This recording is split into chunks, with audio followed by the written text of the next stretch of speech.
Hi. Sometimes we are tested not to show our weaknesses but to discover our strength. Today is 17th of December 2021. Let us have a quick discussion of all these important topics. Rapid G K yesterday questions के answers हैं। Dungri La mountain pass situated है उत्तराखंड में। कलहन ने author किया था Raj Tarangini. Swaraj is my birth right and I shall have it, ये statement है श्री बाल गंगाधर तिलक जी का। बेलगाम में 1924 में एआईसीसी के सेशन को महात्मा गांधी जी ने प्रिसाइड किया था। गुप्ता एम्परर थे समुद्रगुप्त, जिन्होंने स्टाइल किया था हिमसेल्फ एज कवि राज। आज के सवाल हैं, Maulana Abul Kalam Azad trophy is awarded in which field? Where is the headquarters of the Indian Ocean Rim Association for Regional Cooperation located? Buxa tiger reserve is situated in which Indian state? Which city, अभी कौन सा शहर host करने वाला है joint military exercise with BIMSTEC countries? BIMSTEC countries के नाम भी बताइए। Who has won the 57th Jnanpith award? So these are 5 questions for today. आज की वोकेबलरी है कॉन्ट्राइवेंस, इसका मतलब है कोई युक्ति है, स्कीम है, टैक्टिक है। The use of skill to bring something about और क्रिएट समथिंग। सेपियंस, सेपियंस मतलब होता है बुद्धिमता, the ability to understand inner qualities और रिलेशनशिप्स। स्टिफल्ड का मतलब होता है someone unable to breathe properly, suffocate किया जा रहा है, स्टिफल्ड, साइलेंस, सफोकेट। परप्लेक्स का मतलब होता है अचंभित होना, हक्का बक्का करना, ऑफ समथिंग कॉम्प्लिकेटेड और unaccountable, someone feel completely baffled. Harbinger का मतलब अग्रदूत है, कुछ होने वाला है, that is an indicator, herald, sign. So ये वोकेबुलरी वर्ड्स हैं आज के लिए। If you come across any other important word, write down that word along with its meaning in the comment section down below. Language proficiency बहुत important है। So आज जो newspaper है वो है Friday December 17 2021, the Hindu Delhi edition. First जो news है वो है 1971 वॉर ऑल्टर्ड आइडियोलॉजिकल मैप, ये प्रेसिडेंट साहब ने कहा। कल हमने आंसर राइटिंग भी किया है 1971 बांग्लादेश लिबरेशन वॉर पे। साथ ही हमने देखा वो सारे सर्कमस्टेंसेस क्या थे जिसने फोर्स किया इंडिया को to intervene in this Bangladesh liberation war. तो दिस इज 1971। मॉडर्न इंडिया जो पढ़ते हैं, इंडिया पोस्ट इंडिपेंडेंस, उसमें ये जो इवेंट है ये बड़ी इंपॉर्टेंट है, GS1 हिस्ट्री। बिकॉज वो इवेंट जिसके या तो 50 ईयर्स हुए हैं, 25 ईयर्स हुए हैं, 100 ईयर्स हैं, 75 ईयर्स हैं, वो इवेंट्स ऑटोमेटिकली बहुत इंपॉर्टेंट हो जाती है एग्जाम्स में पूछने के लिए। तो this is very very important event. दूसरा रीज़न ये है कि आज की डेट में जो बांग्लादेश है वो हमारा काफ़ी क्लोज अलाय है, क्लोज फ्रेंडशिप है, बायलैटरल टाइज हैं, ऑन द राइज है। सो इस पूरे बैकड्रॉप के कारण जो 1971 वॉर है, this is very very important. तो 50th ईयर कोमेमोरेशन है लिबरेशन वॉर का। प्रेसिडेंट ने लॉन्च किया the vision of Sheikh Mujibur Rahman ji. Okay, तो this is a poignant moment. President Ramnath Kovind साहब paying tribute to the founding father of Bangladesh, जिनका नाम है Sheikh Mujibur Rahman, at Bangabandhu memorial museum in Dhaka. Dhaka is the capital of Bangladesh. So ये एक आइडियोलॉजिकल मैप क्रिएट हुआ। पाकिस्तान उस टाइम पे 2 पार्ट्स थे, एक तो था दिस वेस्ट पाकिस्तान, दूसरा था ईस्ट पाकिस्तान। तो ये ईस्ट पाकिस्तान को ही लिबरेट किया गया बिकॉज यहाँ पर बहुत एट्रोसिटीज हो रही थी by this west Pakistan. So that is why they demanded a complete independence. और फिर यहाँ पे दिस लिबरेशन का वॉर हुआ, इंडिया ने भी उसको सपोर्ट किया और फिर एक नया ये कंट्री बना बांग्लादेश। सो प्रेसिडेंट साहब ने ये भी बताया, participating in the celebration to mark golden jubilee 50 years of independence of Bangladesh and victory in the war. अब ये जो रिबेल नहीं बोलना चाहिए, लिबरेशन मूवमेंट हुआ, इसमें ग्रास रूट सपोर्ट था from India to attain the freedom of Bangladesh. वहाँ के लोगों का ये पूरा मूवमेंट था और इंडिया ने उसको सपोर्ट किया। So this is tribute to the memory of the untold suffering of the tens of millions of Bangladesh. Untold sufferings, especially the brutalized daughters, sisters and mothers. हमारे प्रेसिडेंट साहब ने कहा. तो that is why India attached highest priority to its friendship with Bangladesh. So see, India का first person president of India ये statement बोल रहा है. So this becomes very very important for us कि हाईएस्ट प्रायोरिटी दें to friendship with Bangladesh. At the same time poet of Bangladesh Kazi Nazrul Islam को भी praise किया. प्राइम मिनिस्टर शेख हसीना को भी प्रेज किया for inheriting she is daughter of Sheikh Mujibur Rahman.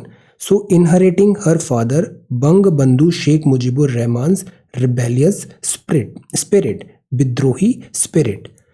तो यहाँ पर जो अभी प्रेजेंट प्राइम मिनिस्टर हैं शेख हसीना, उनके भी काफ़ी कॉर्डियल टाइज रहे हैं जो पॉलिसीज एंड ऑल है इंडिया के रिलेशन के कॉन्टेक्स्ट में. सो इस बात को भी यहाँ पे प्रेज किया गया. विजन ऑफ जो बांग्लादेश था वो ये था कि पॉलिटिकली फ्री ही नहीं करना है, बाकी ऐसा कंट्री बनाना है जो इक्विटेबल और इंक्लूसिव भी हो. So this is there president Ramnath Kovind ji, this Bangabandhu memorial museum in Dhaka. अब ये तो है हमारे पॉलिटिकल रिलेशंस. दूसरा, अगर मिलिट्री की भी बात करें तो हमने जनरल सैम मानेकशॉ के स्टेटमेंट्स देखें. ये जो 1971 का विक्ट्री हुआ था, इसमें करीब 65,000 से ज़्यादा पाकिस्तानी ट्रूप्स ने सरेंडर किया था. सो this is a golden chapter in our military history. ये जो पूरा एग्जीक्यूशन हुआ था वेल प्लानिंग के साथ हुआ था, प्रॉम्प्ट एग्जीक्यूशन हुआ था और हमें बहुत अच्छी सक्सेस मिली थी. I recall the great valour and sacrifice by Mukti Jodhas, Birangonas and brave hearts of the Indian armed forces. Together we fought and defeated oppressive forces. So this is a golden chapter 1971 war. Then India Bangladesh का trade भी सी on rise है, $10 billion का है. ये external affair minister साहब ने coat किया. बांग्लादेश जो है ना, ये इंडिया का लार्जेस्ट ट्रेड पार्टनर है साउथ एशिया में और फोर्थ लार्जेस्ट एक्सपोर्ट डेस्टिनेशन है ग्लोबली. सो दिस टेल्स कि ये कितना इंपॉर्टेंट है. ओके, अब आने वाले टाइम पे हम एक नोट भी तैयार करेंगे, India Bangladesh relations bilateral ties present context में 2022 के कॉन्टेक्स्ट में. ओके, और कल हमने 1971 वॉर को डिस्कस कर लिया. सो this is the first news for today. Then this is keeping strong. This is very very painful. Group Captain Varun Singh, who died of injuries sustained in the December 8 helicopter crash. So this is there. Then it's time to correct wrong farming practice. तो see, हम जो agriculture है इस पे भी हमने कल परसों एक सवाल देखा. एग्रीकल्चर को प्रॉफिटेबल कैसे बनाएं, एग्रीकल्चर को इकोलॉजिकली सस्टेनेबल कैसे बनाएं, एक बैलेंस कैसे बनाएं कि जो फार्मर्स हैं उनकी इनकम बढ़े, प्रॉस्पेरिटी आए उनके पास. At the same time equitable distribution of wealth भी हो. At the same time ecologically वो डिजास्टर नहीं हो. क्लाइमेट रिजाइलेंट एग्रीकल्चर हम बढ़ाएं. जैसे कल आपने नेट जीरो बजट फार्मिंग ये भी प्रिपेयर किया. This is very very important. Okay, so it is time to correct wrong farming practice. अब ये भी आ रहा है सीधा प्राइम मिनिस्टर का statement. So that is why farming reforms, farming practices, these are very important और ये सिलेबस में भी बड़े अच्छे से मेंशन है. So this is very important. तो सी, आगे अभी हम एमएसपी से रिलेटेड चैलेंजेस भी देखते हैं लीड आर्टिकल में. बिफोर दैट यहाँ जो प्राइम मिनिस्टर साहब ने कहा वो ये है कि एग्रीकल्चर सेक्टर को प्रॉब्लम्स सॉल्व करना ज़रूरी है और उसके लिए जो बेसिक्स हैं, प्रैक्टिसेस हैं, फार्मिंग प्रैक्टिसेस हैं, टेक्निक है, जो पूरा सिस्टम है, वहाँ पर एक रिफॉर्म की ज़रूरत है. तो प्राइम मिनिस्टर साहब एड्रेस कर रहे थे नेचुरल फार्मिंग इन गुजरात एक कॉन्क्लेव को. आपने बताया farmers to replace the chemical fertiliser. अब जैसे ग्रीन रिवॉल्यूशन आया, हमने केमिकल फर्टिलाइजर्स और पेस्टिसाइड्स यूज़ किए तो प्रोडक्शन तो बहुत बढ़ गया, but at what cost? Environment, soil वगैरह हमारी डिटीरियोरेट हुई. So that is why chemical fertiliser और पेस्टिसाइड्स का ओवर यूज़ भी कम करना है. इसके ऑल्टरनेटिव्स ढूंढने हैं क्योंकि ये दोनों प्रोडक्ट हैं ग्रीन रिवॉल्यूशन के. अब हमने ग्रीन रिवॉल्यूशन और वाइट रिवॉल्यूशन पे भी टॉपिक प्रिपेयर कर लिया है. तो ये जो है ना नेगेटिव्स हैं ग्रीन रिवॉल्यूशन के, तो हमें इसको करेक्ट करना ज़रूरी है. करेक्ट कैसे करें? जैसे डंग, यूरिन काउज का, या कम्प्लीटली साइंस बेस्ड पे जैसे हम डिकम्पोज कर सकते हैं, जो वेस्टेज है उससे बायो मैन्योर बना सकते हैं, जीरो बजट नेचुरल फार्मिंग की प्रैक्टिसेस कर सकते हैं. सो द पॉइंट इज ये जो ओवर यूज है फर्टिलाइजर्स का, this need to be replaced. Then natural farming techniques हम अपनाएं सो दैट वेस्टेज भी कम हो, क्रेडिट भी ज़्यादा रिक्वायर्ड नहीं हो। तो अगर क्रेडिट रिक्वायर्ड नहीं होगा तो वेल इक्विटेबल डिस्ट्रीब्यूशन होगा, फार्मिंग प्रैक्टिसेस का इक्विटेबल डिस्ट्रीब्यूशन ऑफ वेल्थ होगा। तो फार्मिंग टेक्निक्स में भी इनोवेशन चाहिए और वो इनोवेशन साइंस बेस्ड होना भी ज़रूरी है। अब जैसे फर्टिलाइज़र कम हमको यूज़ रहेगा तो इससे क्या होगा, जो ज़्यादातर फर्टिलाइज़र है वो हम इंपोर्ट कराते हैं। तो अगर फर्टिलाइज़र का कंजम्पशन ज़्यादा होता है तो इंपोर्ट बिल भी बढ़ जाता है। अगर फर्टिलाइज़र का कंजम्पशन कम होगा तो import, fiscal deficit, current account deficit में भी हेल्प होगा, रिड्यूस होगा import bill, artificial fertiliser required नहीं होगा और Atmanirbhar Bharat, self reliant India messaging आएगा। So this is the time कि हम जो शॉर्ट टर्म हमने गेन्स किए थे ग्रीन रिवॉल्यूशन में, quick production but at the cost of ecological damages, उसको करेक्ट करना ज़रूरी है। अब ये वर्ड भी यहाँ पे लिखा है, zero budget natural farming technique. So that is Y ये बहुत इंपॉर्टेंट है अभी 2021 मेंस के लिए भी and 22 onwards. So this is there priority अभी एग्रीकल्चर है। Agriculture is a very important topic because agriculture में आधी से ज़्यादा जनता हमारी एग्रीकल्चर अलाइड एक्टिविटीज़ में है। So this needs to be profitable, this needs to be sustainable, ecologically भी और इकोनॉमिकली भी। So this is there. अब सी हम वन बाय वन ना बड़े सिस्टमेटिकली इस टॉपिक को भी प्रिपेयर कर रहे हैं। जैसे हमने पहले ZBNF देख लिया, जीरो बजट नेचुरल फार्मिंग। हमने ये भी देख लिया कि प्रॉफिटेबल कैसे बनाएं, सस्टेनेबल कैसे बनाएं, इसमें क्या चैलेंजेस हैं वो भी देख लिया। डिस्गाइज्ड अनएम्प्लॉयमेंट जो होता है वो भी हमने देख लिया। अभी आगे हम MSP से रिलेटेड भी बेसिक्स देख रखे हैं। आगे हम देखते हैं WTO में क्या चैलेंजेस आते हैं जब MSP रिजीम को कंटिन्यू किया जाता है। So that is why you have to be regular and do the homework. ये सब चीज़ें बड़े अच्छे से सेटल हो जाएगी। ओके अब ये एक नया थ्योरी है, omicron slow to infect lungs, Hong Kong study में बताया। अब जो कोविड-19 रिलेटेड न्यूज़ आती है इसकी शेल्फ लाइफ बहुत कम होती है बिकॉज अभी इसमें और further investigation, research, findings yet to know. So बहुत ज़्यादा ड्वेल नहीं करना चाहिए। जैसे अब इसमें नया स्टडी आ गया कि 70 times faster than Delta in this. So this is there, let us see, wait and watch. और दूसरी चीज़, यहाँ रूमर मॉन्गरिंग भी नहीं करना चाहिए, unnecessary panic is wrong. Then CAQM decide करेगा दिल्ली में पॉल्यूशन के कारण जो कर्ब्स लगे थे उसको कैसे कंटिन्यू करना है, रिवोक करना है।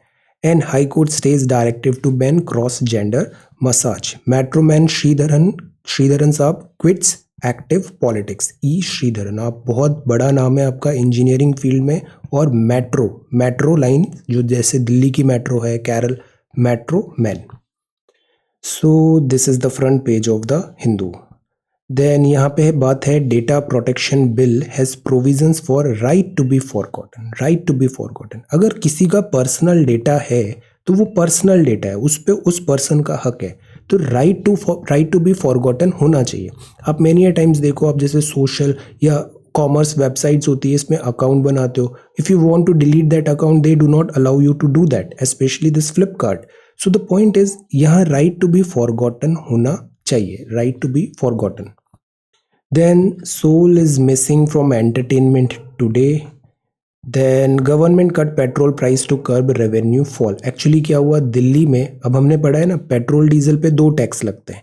एक लगता है एक्साइज ड्यूटी जो सेंटर लगाता है, दूसरा लगता है वैट जो लगाता है स्टेट।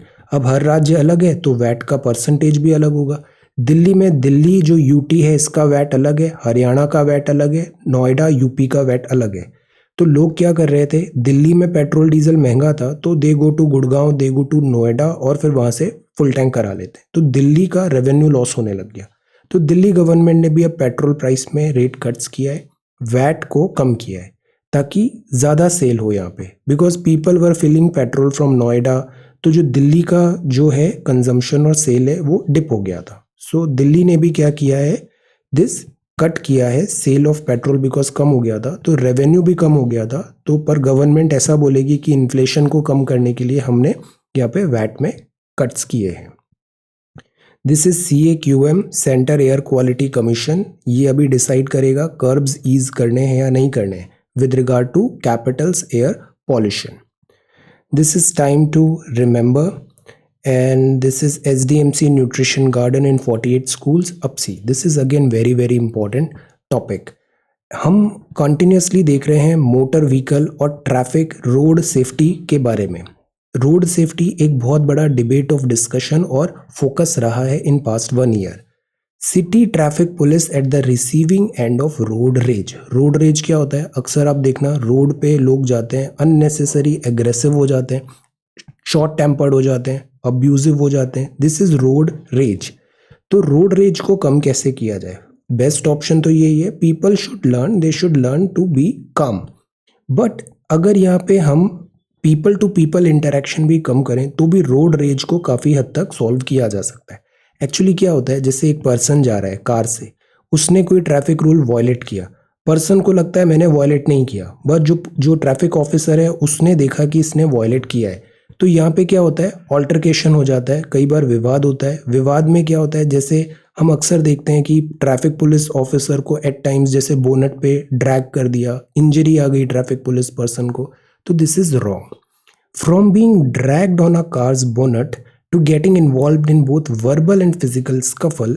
तो इससे क्या होता है, जो ट्रैफिक पुलिस पर्सनल है they face difficulty. So why not we have a system जिसमें ये सब चीज़ें ऑटोमेटिक हो जाए, टेक्नोलॉजी ड्रिवन हो जाए. लाइक कैमराज इंस्टॉल हैं, सीसीटीवी कैमराज इंस्टॉल है, मशीन्स इंस्टॉल है, जो ऑटोमेटिकली वायलेशन जो हुआ है उसका फोटोग्राफ ले और सीधा चालान कट जाए और व्हीकल का रजिस्ट्रेशन नंबर होता ही है घर पे डिलीवर हो जाए. तो इससे क्या होगा, ये अननेसेसरी रोड रेज जो है ये भी सॉल्व हो सकती है. Commuters might think they are on the right side of the law, traffic inspector को लगता है थिंक अदरवाइज, और इससे फिर ये फिजिकल ब्रॉल भी होता है. सो द आइडिया इज कि ऑटोमेट करो चालान सिस्टम को, ई चालान बनाओ, तो ये काफ़ी एक्सटेंट तक प्रॉब्लम सॉल्व कर सकता है. और कैमरा बेस्ड रेगुलेशन होगा तो मतलब प्रूफ होगा, तो कोई भी ये नहीं बोल सकता कि आई एम रॉन्ग या दिस इज राइट. नो, हर चीज़ कैमरा में रिकॉर्डेड है तो there is a proof, so this is good. Digitisation of challan system हो तो इससे incident of police commuter violence भी कम होंगे. प्लस जो स्टाफर है पुलिस का वो रखे वायलेशन ओवर कैमरा एप्लीकेशन, तो उनके लिए भी ये प्रूफ रहेगा कि उन्होंने एक्सेस, पुलिस एक्सेस नहीं किया है कम्यूटर पे. जो भी ट्रैफिक का वायलेटर है वो ड्यूली पनिश किया जाए. अनअवॉइडेबल सिचुएशन अवॉइड हो सकती है. So this is again a good solution. Many a times you will see there is one question जिसमें पूछा है कि रोड रेज कैसे कम करें, ट्रैफिक वायलेशन को कैसे कम करें. तो उसके लिए ये बड़ा अच्छा फॉर्डर पॉइंट्स हैं ये वाले कि यूज टेक्नोलॉजी रोड रेज के लिए. Good. SDMC nutrition garden in 48 schools है. Then this is editorial. First editorial, this is political. Second है रॉन्ग फोरम. अब सी, हर चीज़ का ना एक प्लेटफॉर्म होता है, उस प्लेटफॉर्म पे वो बात करनी चाहिए. अब जैसे कल हमने मुल्ला पेरियार केस देखा, मुल्ला पेरियार डैम, सुप्रीम कोर्ट ने डांट लगाया कि तुम दोनों केरला और तमिलनाडु हर बात पे सुप्रीम कोर्ट पे आ जाते हो, जबकि एक दूसरा मॉनिटरिंग मैकेनिज्म है मुल्ला पेरियार डैम की डे टू डे ऑपरेशन को रेगुलेट करने का. So go to that platform. Don't come to Supreme Court for just day-to-day routine matters. Because उसके लिए प्लेटफॉर्म अलग है. Go to the dedicated platform. तो similar is the thing with this UNSC. अब सी, climate change हो रहा है. Climate change होने से क्या हो रहा है, इनसिक्योरिटी बढ़ रही है, तो मतलब सिक्योरिटी का थ्रेट है. अब जब सिक्योरिटी का थ्रेट है तो UN की बॉडी होती है UNSC. तो क्या क्लाइमेट चेंज से जो सिक्योरिटी का थ्रेट हो रहा है उस मैटर को सीधा UNSC में ले जाना चाहिए? इस बात पर सवाल उठे. इंडिया एंड रशिया ने कहा कि UNSC में ये मैटर नहीं जाना चाहिए, ये मैटर आप लेके जाओ यूनाइटेड नेशन फ्रेमवर्क कन्वेंशन जो है और जो दूसरी UN की डेडिकेटेड बॉडी है. तो the point is India's negative vote at the UNSC draft resolution, कल जो पढ़ा था हमने, क्लाइमेट चेंज एक रिफ्लेक्शन है. This is a reflection. तो ये रिफ्लेक्शन है long held opposition to expanding UNSC mandate into areas that are already being dealt with by other multinational fora. तो मतलब हर चीज़ UNSC के मैंडेट में नहीं है. जो डेडिकेटेड प्लेटफॉर्म है, डेडिकेटेड फोरा है, उस जगह पे इस मैटर को उठाया जाए. तो इंडिया ने ये अपोज नहीं किया कि जो क्लाइमेट चेंज है इट्स अ क्राइसिस, इसका डिस्कशन नहीं होना चाहिए. इंडिया जस्ट सेड कि this is not the right platform, UNSC is not the right platform. ये जो मैटर है वो डिस्कस करो आप दूसरे डेडिकेटेड फोरम में. एक्चुअली क्या था, रिजोल्यूशन आया था आयरलैंड और नाइजर का। इन्होंने बोला, मेजॉरिटी ऑफ यूएनएससी मेंबर्स ने भी सपोर्ट कर रहे थे, और इंडिया एंड रशिया ने, रशिया के पास वीटो पावर है, इंडिया अभी जस्ट नॉन परमानेंट मेंबर है यूएनएससी का। तो इंडिया और रशिया ने इस रिजोल्यूशन को स्टॉप किया। चाइना यहाँ से एब्सेंट हो गया, मतलब चाइना एब्सेंट हो गया। तो पोजीशन ये थी कि UNSC primary responsibility is international peace and security. तो international peace and security is responsibility of UNSC, but climate change related issues हैं, इसमें भी तो सिक्योरिटी का एंगल है। So why not climate change related issues could be discussed in UNSC, this was the argument. Then इससे क्या होगा कि अगर क्लाइमेट चेंज रिलेटेड इश्यूज आ रहे हैं तो इन फ्यूचर वाटर शॉर्टेज होगा, माइग्रेशन होगा, डिस्ट्रक्शन ऑफ लाइवलीहुड होगा, तो ये भी एक सिक्योरिटी नाइटमेयर है। तो क्लाइमेट सिक्योरिटी स्पेशली जो आइलैंड कंट्रीज हैं, लो लाइंग कंट्रीज हैं, बिकॉज सी लेवल राइज से ये डूब ज़्यादा खतरा है, they wanted to have a resolution in UNSC. तो bringing the issue under the UNSC will also give more power to the world's industrialised countries. तो एक ये ट्रेंड स्टार्ट हो जाएगा, अगर क्लाइमेट रिलेटेड हर मैटर अगर यूएनएससी में आने लग गया, और यूएनएससी में वैसे भी वीटो पावर जैसी चीज़ होती है, तो जो इंडस्ट्रियलाइज्ड कंट्रीज हैं वो अपना वीटो पावर यूज़ करेंगी हर इंपॉर्टेंट मैटर में, और फिर एक रॉन्ग पैटर्न सेट हो जाएगा दिस क्लाइमेट सिक्योरिटी इश्यूज का भी। So this was also one argument, that is why India ने इस ट्रेंड को सपोर्ट नहीं किया। देन बात ये आती है, इसका डेडिकेटेड फ्रेमवर्क कन्वेंशन है UNFCCC, United nation framework convention on climate change. ये एक स्पेशलाइज्ड एजेंसी है, इसमें 190 मेंबर हैं। इसका काम है क्लाइमेट रिलेटेड मैटर्स को देखना। यूएनएफसीसी ऐसा कोई फ्लॉप बॉडी भी नहीं है, इसने क्योटो प्रोटोकॉल किया, पेरिस एग्रीमेंट किया, अभी COP26 समिट भी किया। तो क्लाइमेट रिलेटेड मैटर यहाँ पे उठाए जाएं बजाय यूएनएससी में, ये आर्ग्यूमेंट था। यूएनएफसीसी में अब प्रॉब्लम क्या होती है कि ये थोड़ी स्लो है, कलेक्टिव एक्शन में वैसे भी टाइम लगता है। तो इस चैलेंजेस को ओवरकम करें बजाय यूएनएससी में मैटर को आउटसोर्स करने का, दिस इज द आर्ग्यूमेंट। और सेम चीज़ टीएस त्रिमूर्ति साहब ने भी कहा, इंडिया के परमानेंट रिप्रेजेंटेटिव हैं यूएन में, कि प्रॉब्लम ये है कि जो डेवलप्ड कंट्रीज़ हैं, जितने भी बड़े पॉलिटर्स हैं, वो अपने प्रोमिसेस फुलफिल नहीं करते। बहुत टाइम से, कोपेनहेगन टाइम से ग्रीन क्लाइमेट फंड की बात है, $100 बिलियन प्रोवाइड नहीं हुआ। बहुत ज़्यादा टेक्नोलॉजी ट्रांसफ़र की भी डिमांड आती है, बट वो फुलफिल नहीं होती। So the problem is this कि जो डेवलप्ड कंट्रीज़ हैं उनको अपनी ड्यूटी डिलीवर करना चाहिए, और क्लाइमेट की जो फाइट है, this is a common cause, but यहाँ होना चाहिए common but differentiated responsibility. So this should be there. Climate related security issues को ऑल्दो इग्नोर नहीं किया जा सकता है। द आइडिया इज जस्ट कि दिस इज राइट फोरम में करें, रॉन्ग फोरम पे ये मैटर रेज नहीं करें। अब ये है reflections on flying blind into the storm. हम जो भी पॉलिसी मेकिंग करते हैं उसका डेटा होना चाहिए। हम बता रहे हैं कि कोविड-19 का जो ओमिक्रॉन है, इसमें दिस ब्रेक थ्रू इन्फेक्शन भी हो रहा है, but where is the data? जो नंबर्स आ रहे हैं, क्या वो फुल्ली वैक्सीनेटेड हैं जिनको कोविड हुआ? So we lack data, data होना चाहिए, then only we can fight effectively with this pandemic कोविड-19। बाकी रेगुलर टॉक्स हैं बहुत ज़्यादा, क्या हो सकता है नहीं हो सकता है, will not dwell into that. This is important. The WTO's challenge to MSP is another frontier to cross. This is very important topic, very good article। इस आर्टिकल को सबको word by word, line by line एक बार अच्छे से पढ़ना है। सी, हम quickly यहाँ पे इसे देखेंगे। MSP की जो डिमांड है, MSP हमने पहले भी पढ़ा है, मिनिमम सपोर्ट प्राइस। किसान ने जो खेती की, जो फसल उगाई, ऐसी 23 क्रॉप्स को मिनिमम इतना प्राइस तो वैल्यूएशन मिल ही जाएगा। तो दिस इज MSP। MSP का जब प्रोक्योरमेंट की बात आती है, तो बात आती है मेजॉरिटी जो प्रोक्योरमेंट वो वीट, पैडी और वीट में चला जाता है, वीट एंड राइस।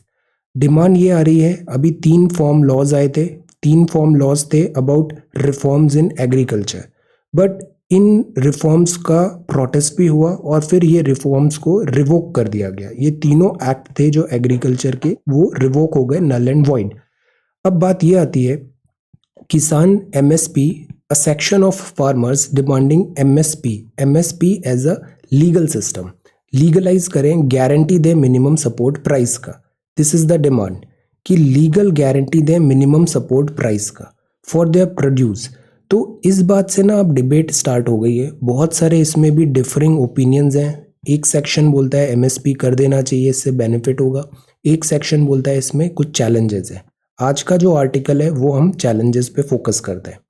तो पहला तो चैलेंज ये है, अगर आप इकोनॉमिस्ट की बात करो, इकोनॉमिक्स जो हैं, इकोनॉमिस्ट हैं, उनके स्टेटमेंट्स देखो तो मोस्ट ऑफ देम अग्री कि ये जो एमएसपी है, सब्सिडी कल्चर है, ये ना अच्छा इकोनॉमिक्स नहीं माना जाता है, साउंड इकोनॉमिक्स नहीं है।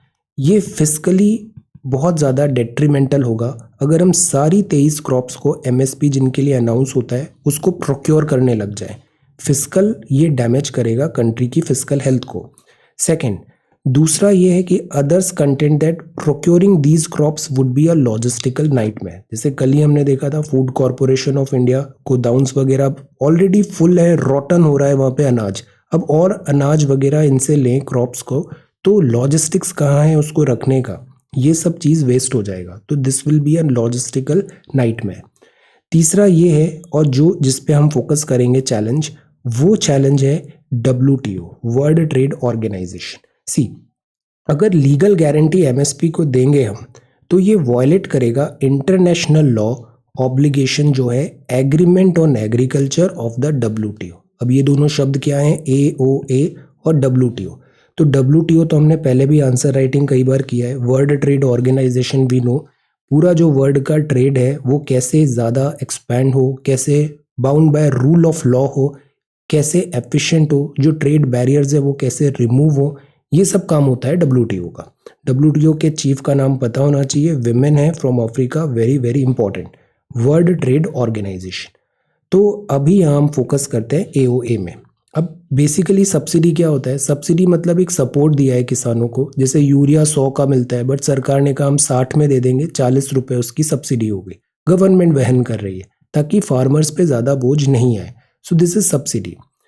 तो सेंट्रल ऑब्जेक्टिव जो AOA है वो है कट करो trade distorting domestic support that WTO members provide to agriculture. Actually बहुत सारे कंट्रीज है, एक कंट्री ने एक पर्टिकुलर क्रॉप को अननेसेसरी सपोर्ट करना चालू कर दिया, तो वर्ल्ड ट्रेड उससे डिस्टॉर्ट होगा ना। तो एग्रीमेंट ऑन एग्रीकल्चर ऐसे डिस्टॉर्शन को रोकने की कोशिश करता है, ट्रेड डिस्टॉर्टिंग डोमेस्टिक सपोर्ट को एग्रीकल्चर के कॉन्टेक्स्ट में। तो ये क्या हुआ, agreement on agriculture trade distortion in agriculture को स्टॉप करता है। सब्सिडी से जो ट्रेड डिस्टॉर्शन आ सकता है। अब सब्सिडी की बात करें तो सब्सिडी की 3 कैटेगरी है, ग्रीन बॉक्स, ब्लू बॉक्स, अम्बर बॉक्स। नाम में ही लिखा है सब्सिडी जो ग्रीन बॉक्स होती है मतलब गो ग्रीन, कोई प्रॉब्लम नहीं है। जैसे इनकम सपोर्ट फार्मर्स को दिया, डिकपल्ड फ्रॉम प्रोडक्शन, तो this is green box. Blue blocks में जैसे डायरेक्ट पेमेंट दिया under production limiting programme subject to certain conditions. तो ग्रीन बॉक्स हैं, और जो ब्लू बॉक्स है ये नॉन ट्रेड डिस्टॉर्टिंग कहा जाता है, मतलब दीज आर अलाउड, इससे ट्रेड डिस्टॉर्शन नहीं हो रहा है। आपने से कोई इनकम सपोर्ट दिया, जैसे हमने क्या किया था, अभी कुछ ही टाइम पहले आया था, कुछ 2000 करके 3 बार के इंस्टॉलमेंट्स दिए थे जिस किसानों को, तो इनकम सपोर्ट दिया हमने, है ना। तो ये अलाउड है, ग्रीन बॉक्स और जो ब्लू बॉक्स है वो अलाउड है। Direct payment under production limit programme certain conditions में, या फिर इनकम सपोर्ट कुछ दिया, तो these 2 subsidies are allowed. Problem आती है अंबर बॉक्स में। अंबर बॉक्स में क्या होता है, कंट्रीज जैसे यहाँ पे दोनों सब्सिडी में प्रोवाइड किया, where is amber box, amber box ना अलाउड नहीं है, अंबर बॉक्स में बहुत रिस्ट्रिक्शंस आते हैं। तो सी, ये दोनों अलाउड है, countries can provide unlimited subsidies under these 2 category, but price support provided in the form of procurement of crops at MSP, की हम इतने में तो MSP पे आपकी क्रॉप को प्रोक्योर कर ही लेगी सरकार, ये जो है ना ये ट्रेड डिस्टॉर्शन माना जाता है और इसको अंबर बॉक्स में रखते हैं, और इसी में आती है लिमिट्स। सो प्रॉब्लम कहाँ पे आई, अंबर बॉक्स में आई। अंबर बॉक्स में जब आप प्रोक्योरमेंट कर रहे हो क्रॉप्स का MSP की रेट पे, then this is trade distortion. Income support वगैरह दे रहे हो ब्लू बॉक्स ग्रीन बॉक्स में, दैट इज ओके, इसमें रिस्ट्रिक्शंस है। तो अंबर बॉक्स जो है इसमें क्या होता है, countries are required to compute aggregate measurement of support. Aggregate मतलब सब जोड़ के, सब टोटल करके मेजरमेंट करो सपोर्ट को, कितना आपने सपोर्ट दिया, एग्रीगेट मेजरमेंट ऑफ सपोर्ट, ये कैलकुलेट करो, कंप्यूट करो। और AMS जो होता है जितना सपोर्ट दिया, बिकॉज अंबर में क्या था, रिस्ट्रिक्शंस थे, सर्टेन लिमिट्स थी, तो वो लिमिट्स यहाँ से आ रही है, एग्रीगेट मेजरमेंट ऑफ सपोर्ट से। तो एएमएस में क्या किया, एएमएस में total of product specific support, price support एक पर्टिकुलर क्रॉप को, और नॉन प्रोडक्ट स्पेसिफिक सपोर्ट मतलब फर्टिलाइजर सब्सिडी। तो हमें सपोर्ट देना है, सपोर्ट भी दो टाइप का होगा कि एक सपोर्ट हमने वीट को दे दिया और एक सपोर्ट हमने यूरिया को दे दिया। अब यूरिया को दिया तो ये तो किसी भी क्रॉप पे आ सकता है, तो नॉन प्रोडक्ट स्पेसिफिक हुआ, जबकि जो वीट दिया ये प्रोडक्ट स्पेसिफिक हुआ। So support is also of two type, product specific से वीट का, नॉन प्रोडक्ट स्पेसिफिक से यूरिया का, जो किसी भी प्रोडक्ट में यूज हो जाएगा, नॉन प्रोडक्ट स्पेसिफिक। तो इन दोनों से कंप्यूट होगा एग्रीगेट मेजरमेंट ऑफ सपोर्ट। ये टोटल है प्रोडक्ट स्पेसिफिक सपोर्ट का और नॉन प्रोडक्ट स्पेसिफिक सपोर्ट का। अब एक आर्टिकल है 6.4b, इसमें क्या लिखा है, India are allowed to provide the de minimis level of product and non product domestic subsidy. Because अभी हमने देखा अंबर में एक लिमिट होगी, इस लिमिट से ज्यादा सपोर्ट आप नहीं दे सकते, तो ये जो लिमिट कहलाती है दिस इज कॉल्ड डी मिनिमिस। तो दिस डी मिनिमिस लिमिट 10% होती है total value of production of the product कितना टोटल वैल्यू हुआ उसका 10% से ज्यादा आप सपोर्ट सब्सिडी नहीं दे सकते, वो डी मिनिमस वैल्यू हो गई। और प्रोडक्ट स्पेसिफिक सब्सिडी में भी है 10% of total value of countries agriculture production. तो हमने एक बैरियर बना दिया, एक थ्रेशोल्ड बना दिया कि 10% से ज्यादा अंबर बॉक्स में सब्सिडी नहीं आएगी। इससे अगर सब्सिडी ब्रीच होगी तो वो ट्रेड डिस्टॉर्शन होगा और डब्ल्यूटीओ का फिर वहां पे एक्शन लगेगा। अब प्रोक्योरमेंट एमएसपी में होता है comparing it with the fixed external reference point. तो एक ईआरपी करके एक फिक्स्ड वैल्यू हमने सेट किया था 86-88 में बेस ईयर में, और ये वैल्यू भी इंक्लूड होगा दिस एएमएस में। अब प्रॉब्लम ये होती है कि ये जो एक्सटर्नल रेफरेंस पॉइंट है ये 86-88 की वैल्यू फिक्स्ड है। आज 2021 में this value is very very less. तो ये जो डी मिनिमस का बैरियर होता है ना, ये बड़ा कम होता है। हम थोड़ा सा सपोर्ट दें ये बैरियर ब्रीच हो जाएगा। D minimus is very low, 10% जो है एएमएस में, बिकॉज ईआरपी हम फैक्टर इन कर रहे हैं तो दिस इज लेस। तो difference between MSP and ERP widen हो गया है, इसमें अपडेट्स की रिक्वायरमेंट है। जैसे डब्ल्यूटीओ ने स्टडी में बताया 86-88 में ईआरपी $262.51 पर टन था, एमएसपी उस टाइम पे इससे कम थी, बट 15-16 में ये 323 हो गई प्राइस एडमिनिस्टर्ड, और मच मोर देन 86-88 ईआरपी। तो द पॉइंट इज कि ये जो थ्रेशोल्ड वैल्यू है ये बहुत कम हो जाती है। तो डिफरेंस काउंट करते हैं, डी मिनिमस जो होती है वैल्यू कम होती है तो वो ओवरशूट हो जाती है।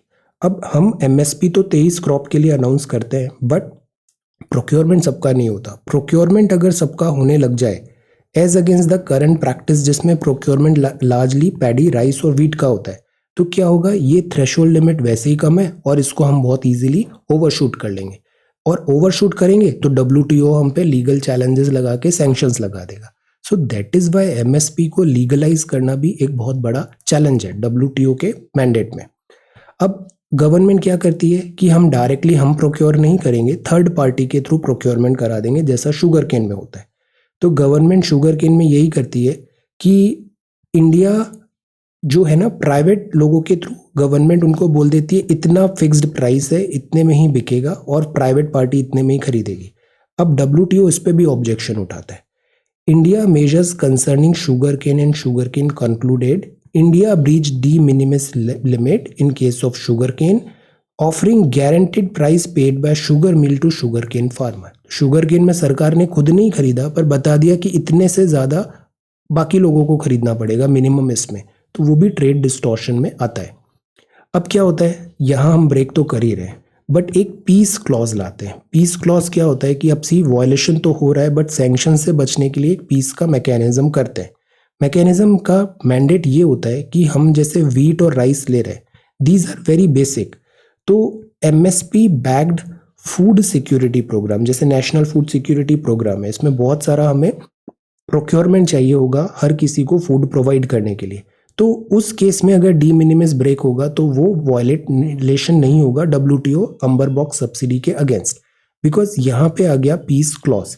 तो peace clause forbids bringing legal challenges against price support based procurement of food security purposes.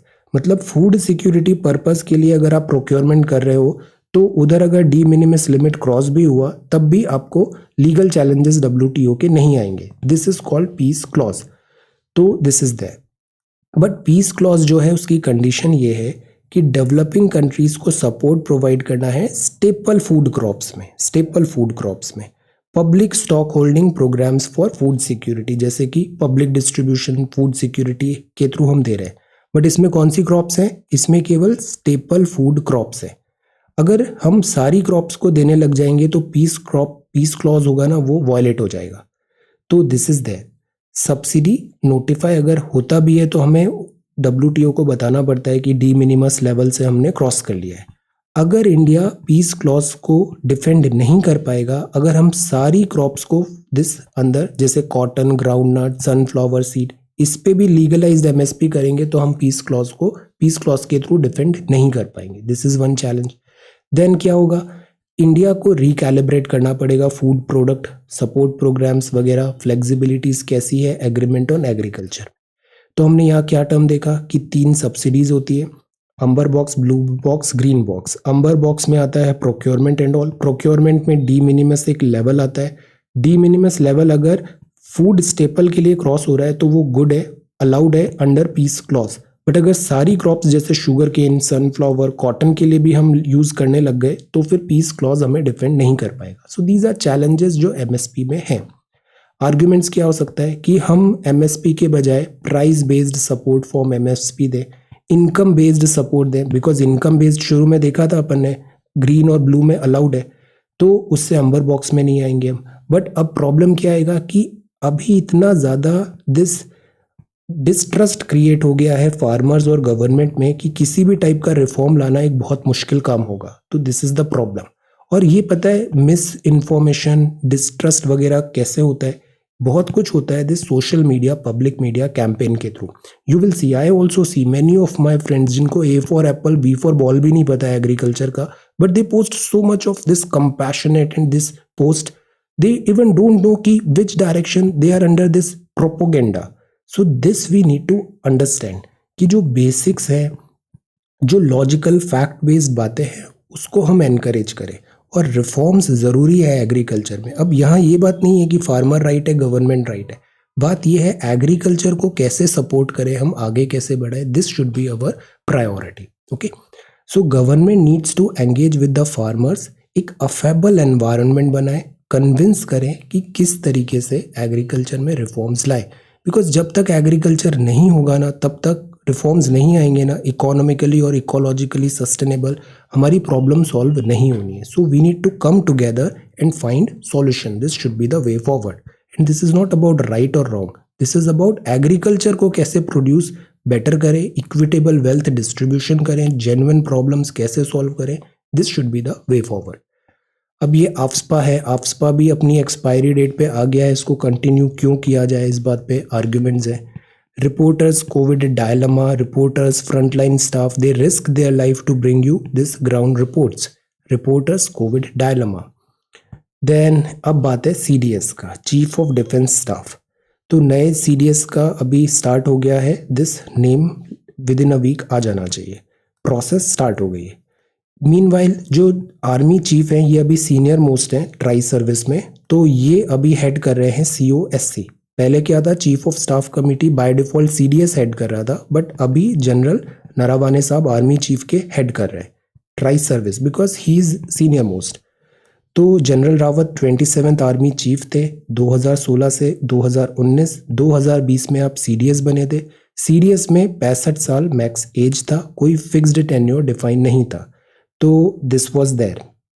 नरावाने साहब 28th आर्मी चीफ हैं और एडमिरल हरि कुमार अभी हाल ही में बने हैं चीफ ऑफ नेवल स्टाफ, और VR चौधरी साहब एयर चीफ मार्शल बने हैं September 30. तो ये दोनों जूनियर हैं, नरावाने साहब इज सीनियर. सो अब देखते हैं यहाँ पे नेक्स्ट नेम कौन सा आता है. अब जो CDS की पोस्ट है वो थी, नई पोस्ट बनाई थी, secretary of department of military affair बनाया डिफेंस मिनिस्ट्री के अंदर. CDS परमानेंट चेयरमैन थे चीफ ऑफ स्टाफ कमेटी के और प्रिंसिपल एडवाइजर थे डिफेंस मिनिस्ट्री के. अब ज़रूरत क्यों थी कि ट्राई सर्विस में कोऑर्डिनेशन ज़्यादा हो. कोऑर्डिनेशन कारगिल टाइम से हमने देखा फौज में डुप्लीकेशन ज़्यादा है, coordination is required. Because nature of war change हो रहा है, थिएटर कमांड्स चाहिए, जॉइंटनेस चाहिए, लॉजिस्टिक्स का वेस्टेज होता है, तो हमें एक सिनर्जी चाहिए ट्रांसपोर्ट में, support service, communication, repair, maintenance वगैरह में। तो ये फर्स्ट सीडीएस का ये टास्क था, but because of this untimely accident ये टास्क अभी पेंडिंग रह गया है। So that is why new CDS is required. तो फर्स्ट जो क्वेश्चन है वो ये है, prepare a note on the post of chief of defence staff SSB. Students this is very important, chief of defence staff. अभी जो पूरा discussion है ना, ये सवाल तो पूछा ही जाएगा कहीं ना कहीं। Post of chief of defence staff क्या है, जरूरत क्या है, closer coordination and synergy in the armed forces. अब सी, पहला पार्ट तो स्टैटिक पार्ट है, ऑलमोस्ट इसमें सारे स्टैटिक पॉइंट्स आप कलेक्ट करो और लिखो। ये जो पार्ट है ना, यहाँ आप अपना टैलेंट दिखा सकते हो। Ensuring closer coordination and synergy in the armed forces, examples लिखो, रिक्वायरमेंट, नेचर ऑफ वॉरफेयर कैसे चेंज हो रहा है, many times we have covered this. Then different committees की रिपोर्ट्स जो आई, Kargil review committee, Shekatkar committee and all, कि कैसे हम क्लोजर कोऑर्डिनेशन रखें आर्म्ड फोर्सेस में। Okay, so this is this question. Then this is again very important news. Cabinet note to raise girls marriage age to 21. This is a welcome move. 21 boys का पहले 21 था, girls का 18 था, इसको correct करना जरूरी था। अब दोनों का 21 है, विच इज गुड। 18, 19, 20 बच्चे ही होते हैं, 21 में अच्छा मैच्योरिटी एंड ऑल, मिनिमम 21 तो होना चाहिए। This is good. Then this is prohibition of child marriage act को अमेंडमेंट के थ्रू अभी बिल आएगा, लीगल एज अब हो जाएगी 21, विच इज गुड। अब यहाँ पर ये बात भी सवाल है, क्या इससे जो प्रॉब्लम्स हैं हमारी सोसाइटी में, जो डिसबैलेंस है, मिजोजिनी है, इन सब के क्या सॉल्यूशंस एक्चुअली में फाइंड आउट हो पाएंगे by this move? This is the question. ये सवाल कई बार आ चुका है। ये 2017 है, 2017 में ये ऑफिशियल क्वेश्चन था GS1 का, बिकॉज GS1 में आता है सोशियोलॉजी, और उसमें अगर अपन विमेन पार्ट देखें ना, तो हर साल आपको एक सवाल मिलेगा। 17 में भी है, 18, 19, 20, हर साल एक सवाल आता ही है। तो इस सवाल को बड़े अच्छे से तैयार करते हैं। The women's questions arose in modern India as part of the 19th century social reform movement. अब सी, एक टाइम है ना, हर चीज़ में रिफॉर्म्स की ज़रूरत होती है। जैसे सॉफ्टवेयर होता है, सॉफ्टवेयर में अपडेट्स आते हैं, ऐसे ही इवन जो हमारी सोसाइटी है, हमारा कंडक्ट है, हमारी प्रैक्टिसेस है, हमारा जो रिलीजन है, हर जगह टाइम टू टाइम सुधार की ज़रूरत होती है। तो ये जो चीज़ें हैं ना, वो रेनेसांस जो हुआ इंडिया का, 19th century social reform movement हुआ, कि जो बैड प्रैक्टिसेस है, रूडिमेंट्री बातें हैं, उनको अलग करो। तो ये जो चीज़ है 19th सेंचुरी में हुआ। What are the major issues in debates concerning women in that period? तो दैट पीरियड मतलब 19th सेंचुरी का। ये GS मॉडर्न हिस्ट्री में हम पढ़ते हैं, शुरुआत यहीं से होती है सोशल रिफॉर्म मूवमेंट्स की। तो यहाँ क्या प्रैक्टिसेस थी, जैसे हमने देखा सती प्रथा को बैन किया गया, विडो रिमैरिज का हुआ, बहुत सारे जो जैसे बराबर के अधिकार आए, है ना, शारदा एक्ट आया, ऐसे बहुत सारे चैलेंजेस थे। इश्यूज क्या थे, डिबेट्स क्या थी concerning women in that period.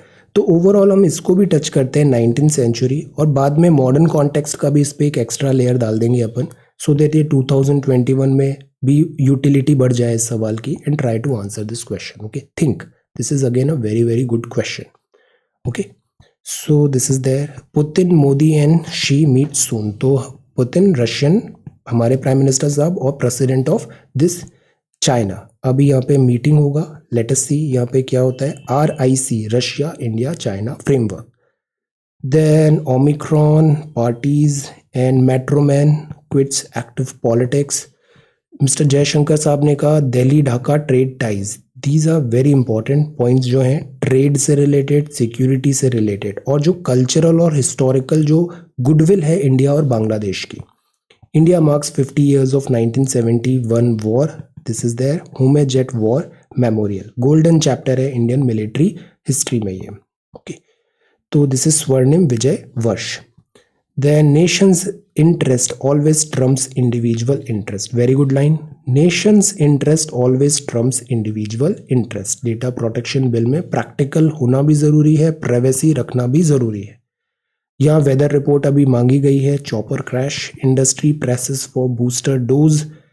Then this is US faces double corona virus surge, Omicron advance हो रहा है। यूके में तो बहुत तेजी से इसके केसेस बढ़ रहे हैं, आयरलैंड एंड यूके में डेल्टा वेरिएंट कम हो गया, ओमिक्रॉन ज़्यादा हो गया।